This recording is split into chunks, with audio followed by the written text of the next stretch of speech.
di peringkat kedua ya, di bawah Manchester City dengan selisih 8 poin ya. Dan ini kalau menurut gua ya ini sudah satu progres tersendiri ya. Artinya kalau gua ngelihat kita ini kan beda sekarang ini 11 poin ya, nggak main-main loh, 11 poin dari zona Liga Champion, artinya dari peringkat kelima ya. Dengan sisa 8 pertandingan lagi, gua pikir sih kita ini sangat besar peluangnya untuk berlaga di Liga Champion musim depan ya. Sementara seperti kita ketahui, kalau ingat musim lalu tuh kan kita harus menunggu bahkan sampai pertandingan terakhir kalau nggak salah ya untuk memastikan tiket di Liga Champion. Kita pada saat itu kalau nggak salah pertandingan terakhir ini kan melawan Leicester ya. Dan ya syukur waktu itu kita berhasil menang. Kalau menurut gua sih ada beberapa hal ya yang harus dicatat dan dibandingkan, boleh lah ya. Musim lalu itu kalau dari sisi kompetisi yang kita ikutin ya, kita ini kan di Piala Carabao sampai semifinal, Europa League sampai semifinal. Piala Carabao dulu lah. Tidak ada progres ya. Artinya kan kita tahun ini tidak bisa sampai final. Artinya ya ada kemunduran di sana ya. Lalu kalau kita bilang ke Europa League, musim lalu kita sampai di semifinal ya, sekali leg melawan satu leg itu ya, melawan Sevilla kita kalah, dan kali ini kan kita melawan AS Roma ya di 2 leg ya. Artinya bisa dikatakan kita equal ya. Lalu FA Cup pun juga begitu. FA Cup ini kan kita musim lalu ini kita sempat sampai ke semifinal, dan musim ini kita tidak bisa masuk final. Artinya tidak ada progres di sana ya. Kalau dari sisi Premier League kita kemarin peringkat 3, sekarang ini kan ada di peringkat kedua ya. Jadi menurut gua ya so far ada yang naik, ada yang progres, ada yang tidak. Dan menurut gua sih ya nggak masalah ya, karena kan kalau kita omongin lagi tuh bisa kita bagi prioritas. Apa sih sebenarnya prioritas kita musim ini? Kalau gua secara pribadi ringan amatiran, prioritasnya tuh dua hal. Nomor 1 piala. Betul kita dapat piala. Itu suatu hal yang menandakan progres. Gua setuju ya. Tapi jangan lupa ini bukan segalanya. Ada hal kedua yang menurut gua ini bobotnya sama pentingnya dengan yang pertama tadi ya. Yaitu adalah bagaimana kita ini bisa bersaing. Ada kompetitif moment gitu loh dalam perburuan gelar juara ya. Dan kalau sempat gue bahas juga ya, ini kan Manchester United ini ketika di awal musim ini tidak ada yang mengharapkan atau berpikiran bahwa mereka ini akan sekarang berada di peringkat kedua ya, menjadi so far title challenger untuk Manchester City ya, tim yang menurut gua bertabur bintang, bertabur duit ya, dan sudah terbentuk sekian lama ya, bermain bersama sekian lama, setiap musim hanya tidak ada bongkar pasang, hanya tambal sulam sedikit di sana dan sini dengan harga yang mahal pula pemainnya. Dan menurut gua sekarang ini kita ada di posisi yang bagus sih, artinya kita memberikan pressure kepada Manchester City, walaupun sekarang bedanya di 8 poin, tapi jangan lupa ya, Manchester City ini kan baru saja kalah ya di Piala FA, tersingkir oleh Chelsea.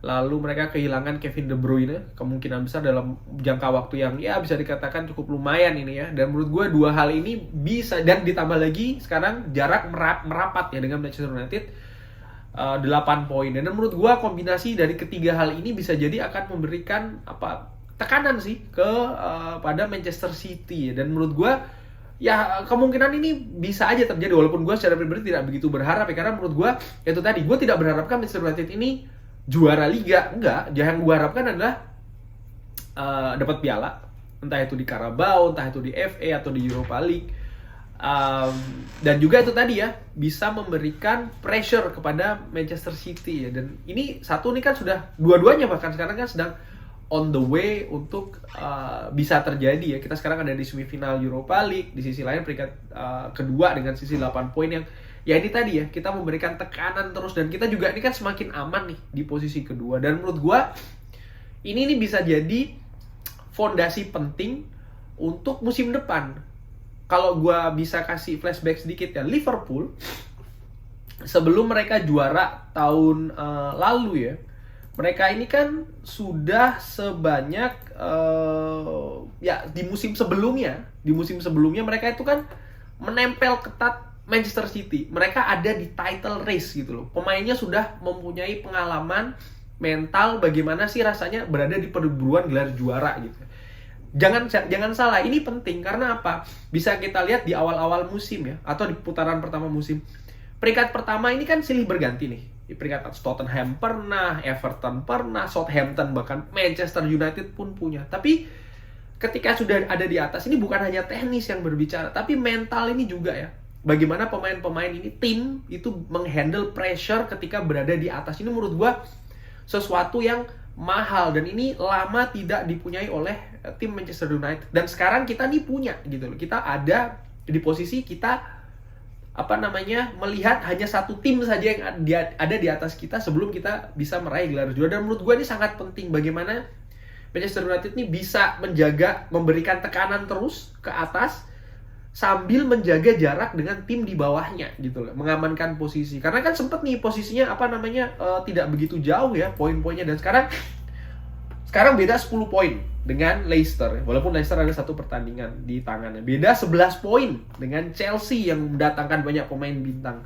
Bahkan beda 13 poin dengan Liverpool juara musim lalu. Menurut gue ini kan sesuatu yang wow gitu loh. Kalau gue ya secara ringan amatiran, tidak bisa dipandang sebelah mata lalu kita hanya bilang nggak ada piala musim ini, nggak ada progres. Enggak, gue nggak lihat seperti itu. Itu tadi dua hal itu yang gue lihat ya. Artinya oke, gue berharap piala, tapi piala dari FA, EFL, dan juga European League ya. Dan ya gue berharap banyak di European League. Tapi kalau seandainya itu pun gagal, ya kita ada satu lagi kan. Dari dua hal ini yang gue harapkan, gue juga kalau bisa dua-dua kepenuhan gue seneng. Kalau dua-dua tidak kepenuhan, ya gue pasti agak kecewa. Tapi kalau salah satu terpenuhi, gue secara pribadi sih sudah oke gitu loh. Karena kan masih ada musim depan. Dan menurut gue dengan beradanya Manchester United nih di semifinal, dengan beradanya Manchester United di peringkat kedua ini, itu sudah ya itu tadi gue bilang progres dari musim lalu dan modal baik untuk musim depan. Tapi ada catatannya apa?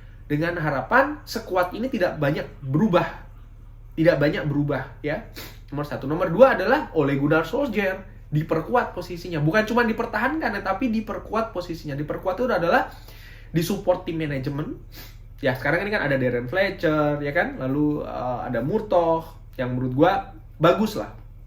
Lalu jangan salah, nomor 3 ya di backup juga dong dengan planning yang ingin dilakukan oleh Ole Gunnar Solskjaer ya, belanja pemain dan lain-lain yang sesuai kebutuhan strategi tim yang dia pandang untuk musim depan. Dan menurut gua kalau 3 hal ini dipenuhi ya, pemain banyak yang stay, secara manajemen itu mensupport Ole Gunnar ya, artinya tim manajemen dengan dibentuknya itu tadi ya, hal-hal yang kurang ya, dan ini kan sudah ada, tinggal satu lagi nih, yaitu adalah tadi memperkuat belanja sesuai dengan kebutuhan Ole Gunnar Solskjaer melihat Manchester United untuk musim depan ya. Dan menurut gue sih, gue pede ya kalau tiga faktor itu terpenuhi, musim depan gue akan lebih enjoy melihat Manchester United ya. Jangan lupa tim-tim lain kan juga akan melakukan hal yang sama gitu loh.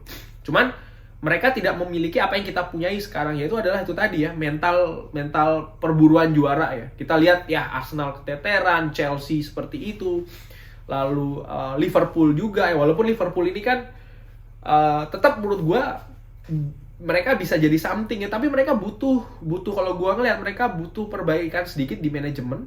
Nomor 2 adalah itu tadi, tambal pemain ya, karena kan ya itu tadi mereka gapnya bench dengan pemain inti itu agak jauh ya.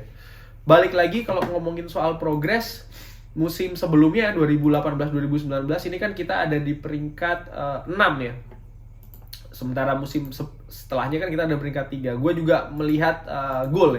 Jadi poin ini kan musim lalu atau selama 2 musim lalu ini kan kita poinnya 66. Musim lalu kita poinnya 66. Sekarang kita poin 66 tapi meninggalkan masih ada 8 pertandingan. Artinya besar kemungkinan kita akan finish lebih banyak lah poinnya dari musim lalu ya. Itu satu progres lagi ya. Lalu gua ngeliat juga apa sih musim lalu ini kan kita memasukkan 66 kebobolan 36 ya. Sekarang ini kan kita memasukkan 64 kebobolan 35. Akan ada progres di urusan mencetak gol dibanding musim lalu ya. Progres lagi, sekalipun lini belakang kita juga kemungkinan sih ada kemungkinan ya sedikit banyak sama kayak musim lalu ya. Artinya lebih banyak kebobolan karena musim lalu kan kebobolan 36 gol. Ini kita sudah kebobolan 35 gol ya. Tapi menurut gua ya kita ini kan lebih banyak kebobolan di pertandingan-pertandingan awal ya. Ya paruh musim awal atau 10 pertandingan awal ya, dimana kita susah untuk clean sheet. Cuman semakin kemari kita ini kan semakin sering clean sheet, dan menurut gue ini sebenarnya sudah ada progres gitu loh. Tidak bisa dipungkiri juga dengan mencetak banyak gol tuh biasanya sih ya lini belakang juga akan semakin menganga ya. Ini gue iseng-iseng lihat Manchester City musim lalu mereka ini kebobolan 35 gol. Sekarang mereka kebobolan 23 gol. Tapi musim lalu mereka itu mencetak gol 102. Musim ini mereka masukkan 67 gol. Jadi ya mereka menurun dari angka mencetak gol, tapi dari sisi pertahanan mereka ya sedikit lebih baik gitu loh. Dan menurut gua kalau kita lihat dari hal itu tadi ya, kebobolan, memasukkan poin, again sih ini showing progress tim ini di musim ini ya. Jadi gua kesimpulannya adalah gua melihat adanya progress di Manchester United dengan menjejakkan kaki di semifinal dan kita memberikan pressure kepada Manchester City. Gua harapin sih ya gua sangat-sangat positif ya melihat Manchester United musim depan dari apa yang ada sekarang ya, dan akan lebih positif lagi kalau nanti di bursa transfer Manchester United di masa global yang susah ini mampu mendapatkan ya pemain ya 1 atau 2 saja lah cukup. Karena jangan lupa loh ya, pemain-pemain yang belum bersinar sekarang ini ya, seperti Donny van de Beek, Amad Diallo, ini bukan berarti mereka juga akan sama kualitasnya musim depan. Eric Bailly ya kan, Alex Telles, belum tentu. Mereka ini kan juga di-develop sama Ole dan timnya. Dan harapannya adalah musim depan mereka akan berpenampilan lebih bagus lagi gitu loh. Karena ya namanya pemain bola itu kan nggak statis ya. Dan salah satu fungsi manajer dan tim kepelatihan adalah bagaimana meningkatkan skill dari pemain-pemain ini ya. Jadi menurut gua dengan apa yang diberikan oleh Ole terhadap pemain-pemain ini musim ini ya, besar harapan musim depan ini akan lebih kompetitif lagi persaingan di squad Manchester United. Kurang lebih seperti itu videonya. Jangan lupa like, jangan lupa subscribe. Thanks for watching. Wassalamualaikum.